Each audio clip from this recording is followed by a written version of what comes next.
Hello friends, welcome to my YouTube channel.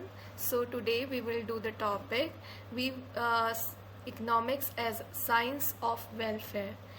हमने पिछली video में किया था economics as a science of wealth, और अगर आपको ये वीडियो चेकआउट करनी है तो आप डिस्क्रिप्शन बॉक्स में जाके देख सकते हैं, मैं लिंक प्रोवाइड कर दूंगी।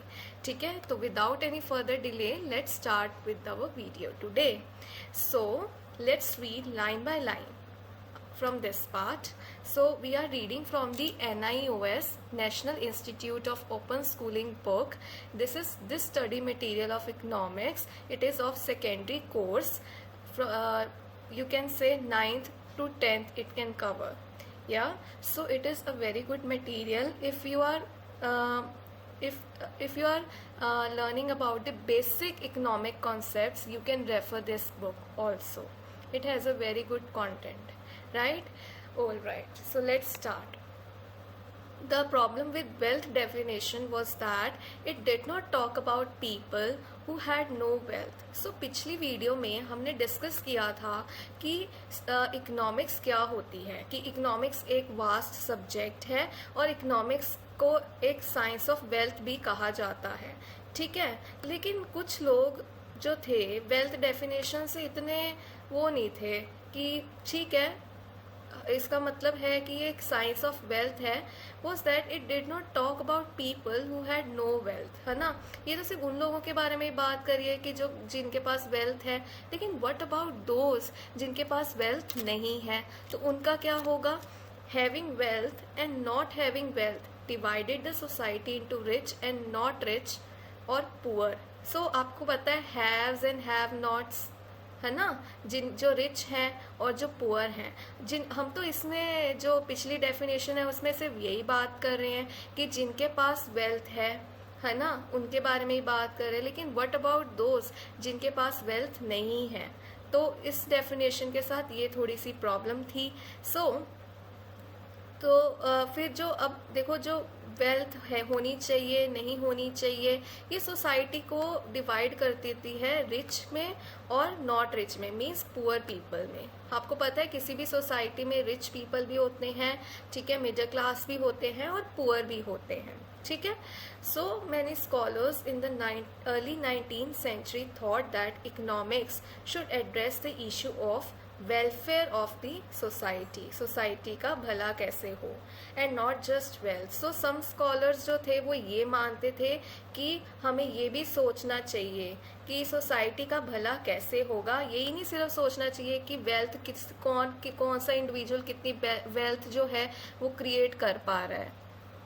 ठीक है, तो अकॉर्डिंगली इकोनॉमिक्स को कैसे देखना स्टार्ट कर दिया, एज साइंस ऑफ वेलफेयर। तो ये डेफिनेशन है इकोनॉमिक्स की। नेक्स्ट डेफिनेशन है economics as a science of welfare. ठीक है, तो वेलफेयर क्या होता है। वेलफेयर जो होता है is both quantitative and qualitative in nature. तो यहाँ पे दो कीवर्ड्स हैं, quantitative and qualitative. So quantitative क्या होता है, तो इसकी डेफिनेशन मैं आपको बताती हूँ, ध्यान दीजिए यहाँ पे। तो क्वांटिटेटिव क्या होती है, quantitative means relating to quantity और अमाउंट और expressed in terms of quantity, जिसको हम मेजर कर सकते हैं उसको हम क्वांटिटेटिव कहते हैं।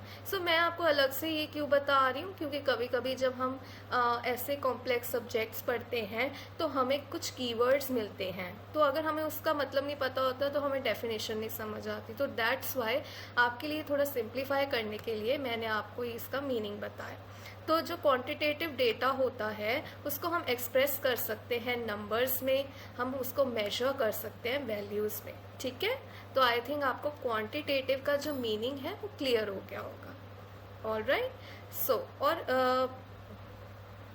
और जो क्वालिटेटिव होता है वो उसके ऑपोजिट होता है। Alright, so consumption of goods and services, increase in per capita income etc. are quantitative aspects of welfare। ठीक है, तो कंजम्पशन ऑफ गुड्स है, सर्विसेज है, ठीक है, इंक्रीज इन पर कैपिटा इनकम। अच्छा, पर कैपिटा इनकम क्या होती है, पर कैपिटा इनकम ये भी एक कीवर्ड है। बड़ा इंपॉर्टेंट कीवर्ड है पर कैपिटा इनकम। सो इसका भी मैं आपको बताती हूँ मीनिंग क्या होता है। Per capita income is a measure of the average income earn by each person in a specified area और country during a given year. तो किसी भी पर्सन की पर पर्सन जो एवरेज इनकम है ना एक कंट्री में, एक रीजन में, उसे ही पर कैपिटा इनकम बोलते हैं। तो ये अच्छा, इसको मेजर करने की क्या ज़रूरत है? पर कैपिटा इनकम हमें ये बताती है कि it determines the average per person income, ठीक है, for an area and to evaluate the standard of living and quality of life of the population. ये हमें किसी भी पर्सन का स्टैंडर्ड ऑफ लिविंग बताता है और क्वालिटी ऑफ लाइफ बताता है पॉपुलेशन का, ठीक है। तो आई थिंक पर कैपिटा इनकम आपको समझ आ गया होगा। ये बहुत इंपॉर्टेंट डेफिनेशन है, आपको पता होनी चाहिए, ठीक है। तो आगे हम पढ़ते हैं etcetera quantitative aspects of welfare, कि कितने गुड्स की कंजम्पशन हो रही है, पर कैपिटा इनकम कितनी इंक्रीज हो रही है, ये क्वांटिटेटिव एस्पेक्ट्स हैं वेलफेयर के। और क्वालिटेटिव एस्पेक्ट्स फिर क्या हुए? लिविंग इन पीस, है ना, enjoying leisure, acquiring knowledge etcetera are qualitative aspects of welfare, ठीक है। मतलब शांति में रहना, हम कैसे अपनी लाइफ को पीसफुल बना सकते हैं, कैसे हम लेजर इंजॉय कर सकते हैं, कैसे हम नॉलेज को एक्वायर कर सकते हैं, क्योंकि इनको हम मेजर नहीं कर सकते। हम अपने पीस को मेजर कर सकते हैं क्या नंबर्स में? नहीं कर सकते। क्या हम अपने लेजर को, अपनी इंजॉयमेंट को, जो हम अपने वर्क से आउटसाइड लेजर करते हैं या इंजॉयमेंट करते हैं, ठीक है, तो क्या हम उसको मेजर कर सकते हैं? नहीं कर सकते। जो हम नॉलेज एक्वायर कर सकते हैं उसको भी हम मेजर नहीं कर सकते। तो ये क्वालिटेटिव एस्पेक्ट्स हैं वेलफेयर के, ठीक है। As science of welfare, economics was said to be concerned with the quantitative welfare only because it can be measured in terms of money. तो यहाँ पे क्या कहा गया है? तो let me change my pen to green, तो मैं आपको यहाँ पे समझाती हूँ। तो अब इस डेफिनेशन के अकॉर्डिंग हम क्या मान रहे हैं? वेलफेयर तो वैसे दोनों वे में माना जा सकता है, क्वांटिटेटिव एंड क्वालिटेटिव, बट यहाँ पे सिर्फ यही माना जा रहा है एज साइंस ऑफ वेलफेयर। जो इकोनॉमिक्स है वो said to be concerned with the quantitative welfare only because it can be measured in terms of money, क्योंकि ये मनी की टर्म्स में मेजर किया जा रहा है, सिर्फ क्वांटिटेटिव टर्म्स में ही इसको लिया जा रहा है। तो यही थी आज की वीडियो। आज मैंने आपको बताया कि कैसे इकोनॉमिक्स एक साइंस ऑफ वेलफेयर है। सो नेक्स्ट वीडियो में मैं आपके लिए लेके आऊँगी कि कैसे जो इकोनॉमिक्स है एक science of scarcity and choice है। So till then, goodbye, have a nice day.